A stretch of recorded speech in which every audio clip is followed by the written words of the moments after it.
So here in this video we will discuss about the role of valgus osteotomy and its fixation in case of neglected and ununited femoral neck fractures in a young patient.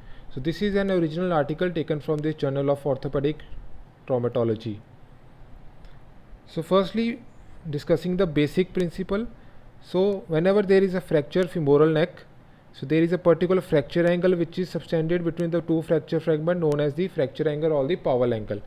So whenever the body weight is acting upon this fracture, it will tend to shear the two fragments apart from each other. So here in case the body weight is acting as a shear force. So our aim is to convert this shearing force to a compressive force. So we will reduce this fracture angle to less than 30 degree so that the body weight acting upon the fracture, it will tend to compress the two fracture fragments. So the same body weight force which is shearing away the two fracture fragment is compressing the two fracture fragment. We have to just reduce this fracture angle to less than 30 degree. So for that we have to do two things. First is the wedge. So particular amount of the wedge is to be removed from the lesser trochanter region. So we have to calculate the wedge angle. And second we have to calculate is the pin insertion angle.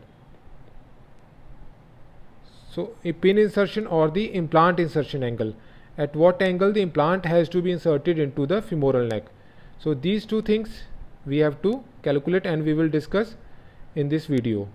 So one is the wedge angle and second is the pin insertion angle. Now to calculate the wedge angle. So first is the calculation of the wedge angle.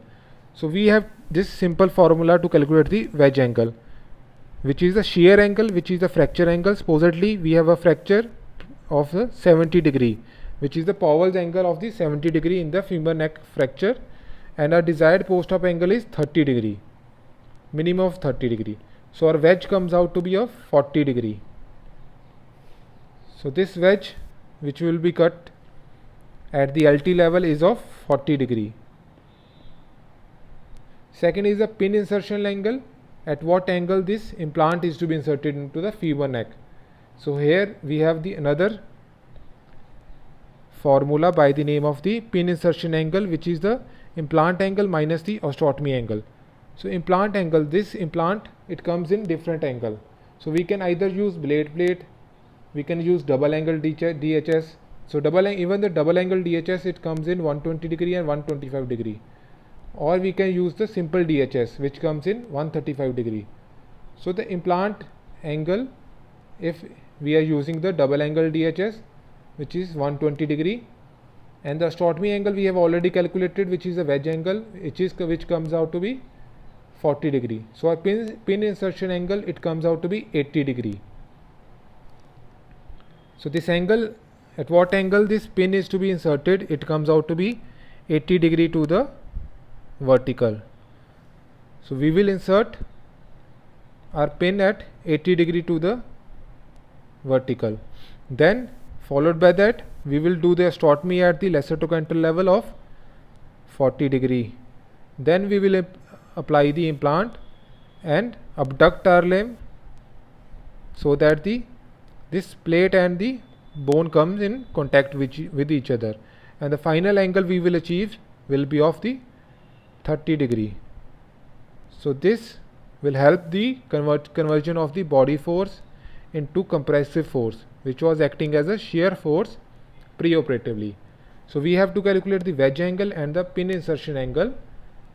Firstly we should know the fracture angle. Only then we can calculate the wedge angle and the pin insertion angle. For pin insertion angle we should know the implant angle, and our final desired angle is 30 degree. Thank you.